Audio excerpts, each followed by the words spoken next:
చేసుకోవాల్సిన నూతన దంపతులు వారి కుటుంబ సభ్యులు టీడీపీ నాయకుల పైశాంచికత్వానికి పోలీస్ స్టేషన్ మెట్లెక్కాల్సి వచ్చింది. గుంటూరు జిల్లా పిడుగురాళ్లలో ఈ సంఘటన చోటు చేసుకుంది. మారుతినగర్లో కందునూరు నాగులు యువకుడి పెళ్లి జరుగుతోంది. అయితే పెళ్లి ఫ్లెక్సీలో తమ అభిమాన నేత వైఎస్ జగన్మోహన్ రెడ్డి ఫోటోలు పెట్టుకున్నారు. దీన్ని చూసి ఓర్వలేకపోయిన టీడీపీ నేతలు వైఎస్ జగన్ ఫోటోలు తీసివేయాలని బెదిరించారు. అందుకు పెళ్లి కుటుంబం ససేమిరా అనడంతో టీడీపీ నేతలు మున్సిపల్ అధికారులను రంగంలోకి దింపారు. అనుమతి లేదంటూ ఫ్లెక్సీలు తీసుకెళ్లేందుకు ప్రయత్నించడంతో వాళ్లను బతిమలాడి ఫ్లెక్సీలను తీసుకువెళ్లవద్దంటూ తీసివేస్తామని చెప్పారు. అయితే అంతటితో టీడీపీ నేతల పైశాచికత్వం ఆగలేదు. పెళ్లి ఊరేగింపులో భాగంగా యువకులు వైఎస్ జగన్, వైఎస్ఆర్ పాటలు పెట్టారు. దీంతో మళ్లీ రగిలిపోయిన పచ్చదళం అధికార ఒత్తిడితో పోలీసులను బరిలో దింపారు. రంగంలోకి దిగిన పోలీసులు ఊరేగింపు మధ్యలోనే పెళ్లి బృందం మొత్తాన్ని పోలీస్ స్టేషన్కు తరలించారు. ఊరేగింపులకు అనుమతి ఎవరిచ్చారు, ఏ ప్రభుత్వంలో ఎవరి పాటలు పెడుతున్నారు అంటూ పోలీసులు గద్దించారు. అరగంట పాటు అక్కడే నిలబెట్టారు.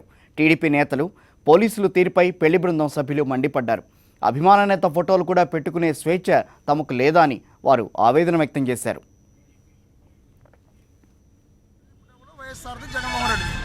మా అభిమానం కొని మేము పెట్టుకున్నాం.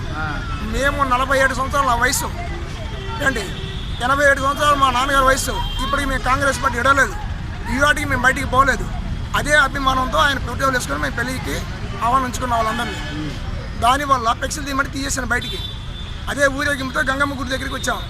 అదే జగన్మోహన్ రెడ్డి గారి పాట పిల్లగాళ్ళందరూ ఉత్సాహంతో ఒక పాట పెట్టినందుకు ఆ పాట కోసం సీఆర్ ఫోన్ చేసి ఇక్కడ ఉన్న నాయకులు మొత్తం కూడా టీడీపీ నాయకులు దీనివల్ల వ్యవస్థ దెబ్బతింటుంది, మాకు ఇబ్బందులు వస్తున్నాయి, దానివల్ల మీరు దీన్ని ఆపేసి స్టేషన్లో పెట్టమని చెప్పి ఎస్ఐ గారు తీసుకొచ్చి మమ్మల్ని స్టేషన్లో పెట్టారు. సరదాగా మేము బ్యానర్లు అవి వేసుకొని మేము సరదాగా డాన్స్ గంగమ్మ గుడి దగ్గర ఆపి మమ్మల్ని పోలీస్ స్టేషన్ దగ్గర తీసుకురావటం మాకు చాలా బాధాకరంగా ఉంది. అది ఒకటి, ఆ బ్యానర్లు అనేది మేము ఎంతో ప్రేమతో మేము వేసుకున్నాం.